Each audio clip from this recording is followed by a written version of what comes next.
ډاکټر عادل دی، زه ایم اس وومن اینډ چلډرن چارسده. زه خو د یونیسیف او د هیلث ډپارټمنټ ډېره شکریه ادا کوم چې په چارسده غونډې یو پسمانده علاقه کې موږ ته یو اکسیجن پلانټ یې ولګاو او 250 کې وی سولرایزیشن شو. د دې پلان نه مخکې چې کوم دی هاسپټل ته چې کوم په سلنډرو کې اکسیجن راته نو یو خو هغه ډېر کاسټي به پرېوته، بل هغې کې فاینانشل کنسټرین و، د بجټ په نه ملاوېده، بل د هغې دا پیورټي پته نه لګېده چې دا څونه پرسنټ چې کوم دی پیور اکسیجن دی که نه دی. د دې پلان لګولو سره موږ ته دا فایده وشوه چې یاره موږ خپل اکسیجن پروډکشن کوو او د دې پلان په وجه باندې 200 بیډونو ته موږ نان انټرپټډ کنټینیوس موږ اکسیجن سپلای کوو. او بل دا چې یونیسیف په تعاون سره موږ دا په دې باندې 200 سټاف چې کوم دی هغه هم ټرین کوو چې پته ولګېده هغوی ته ډاکټر ایون بعضې ډاکټرانو ته هم پته نه وه چې یو ډاکټر ته یو پیشنټ ته څونه اکسیجن به ورکوې، په کم لیول باندې ورکوې، کله به یې وینف کې او کله به یې ورته سټارټ کې. نو ډېر داسې فایدې وي چې هغه ډاکټر ته مو شو او مریض ته مو شو. او درېیمه خبره دا چې اوس په دې سولرایزیشن په وجه باندې زمونږ به تقریبا 40 لک روپۍ پر منت په زمونږ الکتریسټي کاسټ و. زمونږ دا سولر چې ولګېدو 1783 یونټ پر 24 اور زمونږ الکتریسټي کاسټ و. د دې په وجه مونږ نورو ډسټرکټ ښه چې څونه هسپتالونو هغې ته مونږ ویلنګ نه وو چې یاره دا ورته مونږ ورکړو، ځکه د اکسیجن د بجلی بل ډېر زیات پراته. اوس چې دا 250 کې وي سولرایزیشن وشو نو دا موږ ته په 0 کاسټ په ملاویږي. الریډي موږ ټیچ کیو شپه درته ورکوو او امید دی چې را روان چې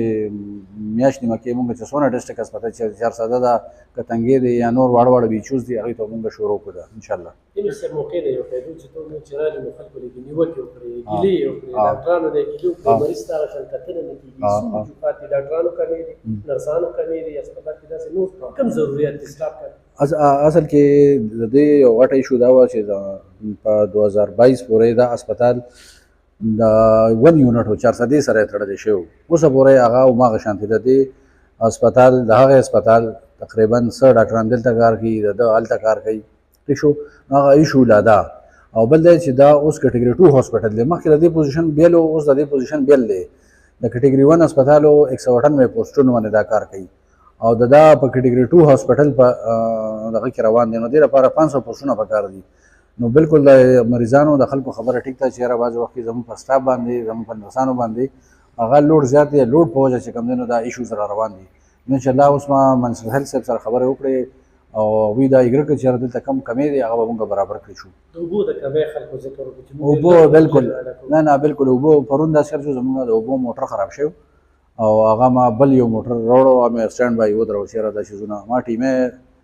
ته فون کړو هغوی به راتلل. نو دا خو الکټریکل څیزونه دي، دا خرابېږي دغه کېږي، خو خپل ایفرټس مونږ کوو. نو انشاءالله چې کم کمې دی هغه به مونږ برابرو. یونیسیف فارمیسي چې کومه ده په دې باندې اوس یو بالکل او دوی دا وایي چې نهه بجې مونږ ته ګیټ کړو چې بند کړي که نو دغه ځای کې یو ګیله وه او بیا وایي چې کلور یې د دې ټنډر وشي نو په دې به څه وایو؟ نه دا ګیټ خبره چې دا ده چې زه راغلم نو دا مخکې کلو شوی و، څنګه کلو شوی په هغې به دغه نه کوو. خو بیا ما ته هسپتال کسانو یا بر راغله چې بیا د پولیس هم راغی چې د 4 بجو نه دا بندوي. ما نه بار دکانداران دکانونه ایستلي دي د وینا کې دا تاسو بندوي. ما د اتوار په ورځ به دا مونږ بندو، اتوار په ورځ مې مته کولو کو او د شپې ټوله شپه مونږ دا 6-7 بجې بندو. هغه زمونږ خپل انټرنل ایشوز دي، ایون ډي سی هم پکې د بیچاره دا ته بند ساته خو بیا ما د 7 بجو پورې د دوی ته کولو کو کنه. نو د شپې زمونږ سره سټاف کمې دی، سکیورټي نشته، نو هغې په وجه هغه زه نشم دغه کولی ورته. او فارمیسي چې کوم دی نو فارمیسي درېیم زما د راتلو نه مخکې بل ایم ایس چې کوم دی ښه مزېدار پراپر ټینډر یې کړی دی، چې کوم رول ریګولیشن هغه یې فالو کړي دي او دا هینډ اوور شوی دی. په دې کې چې کوم دا صحت کارت والا چیز دی هغه د بل میاشت کې به مونږ دوباره د هغې ری ایډورټایز کوو. فارمیسي چې کوم دی نو د فارمیسي ورسره نیکسټ ایئر دی، ځکه هغې کې کوټ هغه شروع دی که نه، کوټ ایشو پکې شروع ده او کوټ والا اجازت ورکړی چې یاره دا نیکسټ ټایم والا ورکړی دی. مونږ چې څه کار کوو انشاءالله هغه به لیګلي هغې کې به داسې څه خبره وي نو او به تاسو ته هم پته وي، عوام ته هم پته وي. ایون دوی ته ما د هغې ډاکومنټس هم ورله ورکړه چې دا واله وګورئ دا د ایشوز دي مخکې میلاو شوي دي ورته، مونږ ورته نه دي ورکړی چې هغوی کوم رایټ دی هغه برابروي. او بل دا چې کوم د هسپتال چې کوم د فارمیسي ده هغه 1 لک روپۍ چې کوم دی نو کرایي ورکوي، هسپتال ته ورکوي 10% ډسکاونټ ورکوي. نو هغه ته مونږ چا نیولي نه دي چې ټینډر کله کېږي دا خلک ته پکې راکوي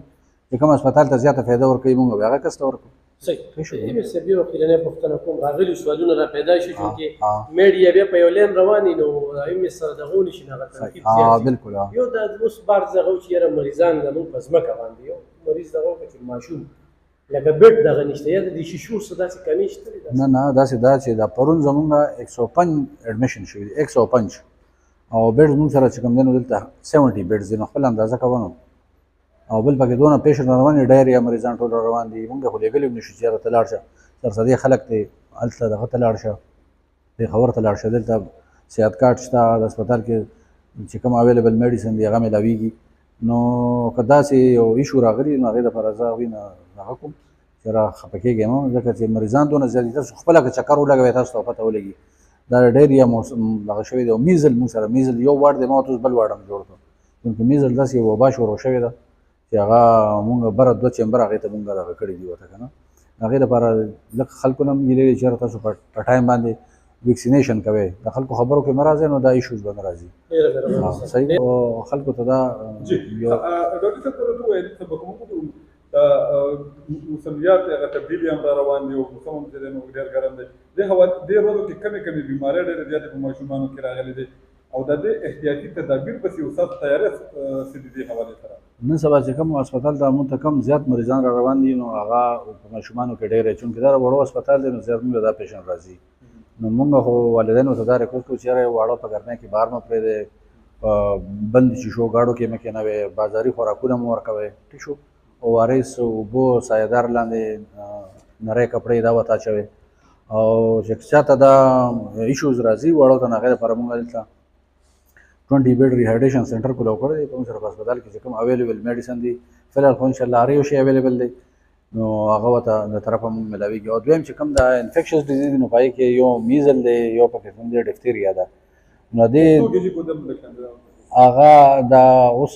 خناق او کالیکانسي او شری چې کوم دی زیات آدمي د دوه واړو نه دغه کړل هغې کې یو ایشو دا ده چې اوس یو ماشوم دی او هغه ته چې کوم دی شری شوی دی دلته چې کوم دی واټ ته راشي نو د کور چې هغه درې واړه یې بیمار وي هم ورسره هسپتال ته راغلي نو هغه یو ته شوي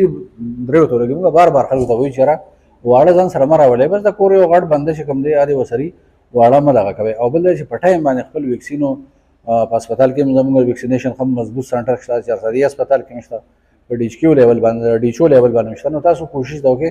چې ویکسین چې کوم دی نو دغه په ټایم باندې لګوئ درېیم دا ډفتیریا ورته وایي چې یاره په خولې کې یو جلی غوندې پیدا شي پرې ټانسلو باندې ډېر زیات خطرناک شی دی مخ ورځو کې څه دغه کې راغلي وو په صدریاب کې یو علاقه وه هغې کې 4-5 کیسونه دغه شوي وو چې هغه ما ډیچو سره رابطه وکړه او هغوی سره مې ډسکس ونه هغوی چې یاره دا زیات هغه خلک وو چې چا ریفیوزل کړی چې چا ټیکې نه یې والی نو دوی خلکو ته دا یو ریکوست دی چې یاره مهرباني وکړئ تاسو دا ویکسین چې کوم دی په ټایم باندې واخلئ پیسې هم پرې نه لګي هر ځای کې اویلیبل هم دي نو تاسو به د ډېر تکلیفاتو نه خدای پاک بچ کوي او دغه کېږي